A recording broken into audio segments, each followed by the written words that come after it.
Welcome back, everybody, to another edition of the Orange Bloods YouTube channel. I'm Geoff Ketchum, joined by Anwar Richardson. Do us a favor, click on the subscribe button, whether it's below or above. I'm not quite sure. Maybe it's definitely below. Below us. And hit the like button, too. I know where that one's at. We're talking coaches today, Anwar, continuing the conversation in this Texas offseason. The coach on this staff with the most pressure on them. I've given this some thought since we broached the topic about an hour ago before we're recording this. I have a bunch of names in my head. I'm curious where you want to start. All right. So I went to a few different directions because I initially started thinking maybe offensive line, like that's going to be a little bit of a tough position. Linebacker, because clearly they're stacking that room. So that person's got a really tough job ahead of them. To a certain degree to quarterback. But I actually went with Andre Coleman, the receivers coach. I think from a pressure standpoint and from a tough standpoint, I think he actually has probably one of the toughest jobs on the staff. And here's the reason why, Catch, because I had to go back and I had to go research the numbers, okay? And let me go ahead and put on my little readers so I can go through there. When you start thinking of the top receivers, the returning receivers on this team, okay, Joshua Moore, 30 receptions, 472 yards, and 9 touchdowns. After that, you could go anywhere between Jake Smith and Jordan Whittington. Both guys have an injury history. Jake Smith had 23 receptions for 294 yards. Jordan Whittington got hurt last year after one game and really didn't play. Your other top receiver that you feel like going into this year is Troy O'Meary, and he's coming off an ACL injury. Then after that, you've got Kelvontae Dixon, you've got Kai Money, you got Marcus Washington, you got Alvonte Woodard. Right now, when I say to you, who here is a bona fide stud, or who here is at least a first teamer that you can just go ahead and check the box, you don't have one right now. And that's why I look at him and I say he's got probably a really tough job out of the guys, the 28 receivers that they have, to find at least a 2 deep of guys that you feel like are going to be productive week in and week out. But you've got guys coming off of injuries. Jake Smith coming off of injury. Troy was limited in the spring game. And then what's going to happen? And, you got to obviously knock on wood to make sure Jordan Whittington stays healthy. Then you still have a bunch of other guys here. So for me, that's who I'll go with, Andre Coleman. I'm going to ultimately go with a different coach, but I thought long and hard about Andre Coleman. And, it's funny. We had an Andre Coleman conversation maybe on the first week of doing the YouTube videos, if I'm not mistaken. It could be that I'm thinking of a Overreaction Monday podcast and I'm just mixing the two together. But I think he's got a position with a lot of question marks and some concerns. But I think that, we've talked about this before. The head coach is in control of the offense. So at the end of this season, things don't go a certain kind of way. He's not going to fire himself. And when you look at the makeup of this Texas offensive coaching staff, a lot of these are guys that are his guys that he brought over from Alabama. There are 2 guys on this offensive staff that did not, Stan Drayton and Andre Coleman. And I think that Stan Drayton, because of his success as a recruiter, has solidified himself in a someone has to go, it's not going to be me conversation. And I think Andre Coleman is still trying to prove himself as a recruiter. That is still an area where there is some concern about. I mean, the recruitment of Evan Stewart will be a big thing this year. How that goes, can they win him back? Is he a top of the food chain assistant coach at this level, or is he just a very good coach? I think those are things, there's a lot of elements to the Coleman conversation. And I tend to agree with kind of where you were there. My guy is slightly different. It's changed. I think 2 weeks ago, I would have agreed with you. I think 2 weeks later, and I think Coach K, I think Kwiatkowski, for as much of a reputation as he has, for as much evidence. I mean, this is a guy that's had a lot of success. So let's be clear. He's as proven on this staff as anybody when you look at where he's been, the success that he's had, what he's created in terms of defenses capable of playing in the playoffs. I mean, his defense at Washington really did give Alabama the best game defensively of any team it's played so far in the playoff era when it comes to offense versus defense. So I think he's a made guy in terms of what he's done. However, Anwar, he's never coached in an environment like Austin, Texas. Whatever you want to say about UW, it is not what this place is from an expectation standpoint and from this is major college football in a way that you don't see out west. It's one of the reasons why he took this job, because he wants the challenge, I think, because you win here and you get head coaching jobs. You win at Washington and you're fighting for credit and who's the real defensive coordinator, and is the coach on the field more important than the recruiter off of it. You do that here and you get a head coaching job. However, if we're 2 weeks into the season and Texas is 1-1 and defensively they're giving up 35 points a game and it's early in the season, I mean, let's be real. Todd Orlando was a beloved figure. He really was. Then Maryland happened. Charlie and Vance. Then Maryland happened. And it can happen fast. Yeah. That's the thing. That's why there's a different kind of pressure by being a coordinator at the University of Texas than there is as a position coach. The offensive coordinator is the head coach. So the amount of pressure that Sark feels is already light years different than anybody else. That only leaves from a coordinator position the defensive coordinator. What we've talked about a lot in the last couple of weeks is that Sarkisian has looked at his offense and said, with his actions, we're good. I don't really see anybody out here that helps us as much as I think we need help on defense. So you need a DB, take 2. You need a linebacker, take 5. When it's all said and done, the amount of impact, the amount of attempted impact help that they've given the defense, I think has now ratcheted up the pressure on the defense. So maybe this doesn't translate to who could lose their job the most, but I think there is a budding set of expectations with this group of transfers that this will be a Texas defense that ranks at worst second or third in the Big 12, and that it's expected to be a major strength on this team while the offense tries to figure it out under a new quarterback that'll be making, their first career starts and the first career road starts and the first career OU games. Like all of these firsts that the quarterbacks will be going through, I think the anticipation is the defense will carry a ton of weight.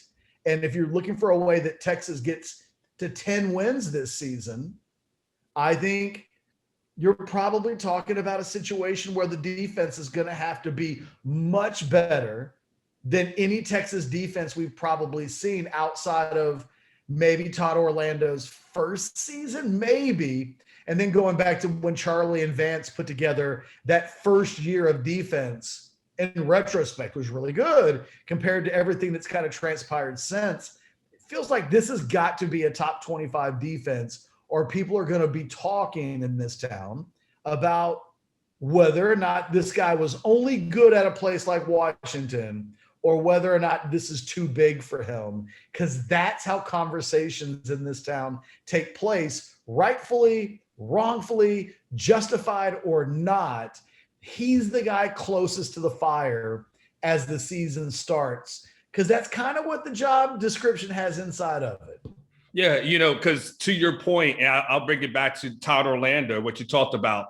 When we watched Todd Orlando and that Houston defense, everyone said, my God, like, look how great and amazing and attacking that defense is, right? And then when we saw them play against Oklahoma and shut them down when all those guys were at Houston, and you said, man, that is amazing. Like, what is this guy able to do? Like, and again, he came in with all the praise, all the accolades. Everyone loved him. Then after a while, the pressure got to the point where Tom Herman had to get rid of one of his boys. Like, and you know what that is when there's pressure when you go from a smaller program to bring your guys with you. Because if you don't bring those guys with you, they run the risk of getting fired or having to relocate or something to that effect. So you bring the guy with you and you bring him to Austin, but because that defense wasn't living up to expectations, he literally had to say, man, you're gone.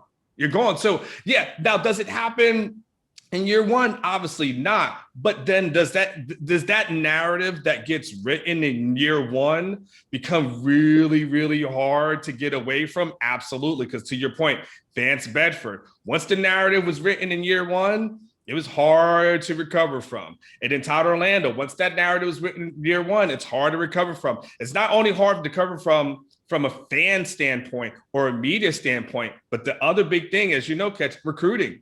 When recruits start seeing it and they start thinking, oh man, because the thing that Texas is recruiting against is not recruiting against itself at this moment for 2022, it's recruiting against its past. And what they're telling people is, hey man, Texas ain't been Texas in a long time. Vince Young, you know how old you were when Vince Young won that championship? You were balling about 4 or 5. Do you even remember the game? And what they're telling them is like, but look at all these other programs that are doing good. And then you start trying to play catch up. And catch, as you know, when these coaches come in here and they start playing catch up, and you start hearing recruits say, you know what? I want to see if you guys win on the field first before I start going. Then it's tough. So I get with what you're saying. People will come here because they want, from an offensive standpoint, because they want to play with Sarkisian and be around that. But from a defensive standpoint, especially when they start wanting to recruit defensive linemen and get what they had, especially at Alabama, there has to be some sort of instant success for Kwiatkowski in year one. Yeah, I mean, again, I think it's just the job. I think that in a world where the head coach isn't the offensive coordinator, then the offensive coordinator by default becomes the answer to this question. Only because Sark is the offensive coordinator and the play caller do the dynamics change in a way where I think 90% of college talent, same thing at Oklahoma, right? I mean, you can't point, even if the offense had a terrible year, Lincoln Riley has the juice and he's the guy in charge.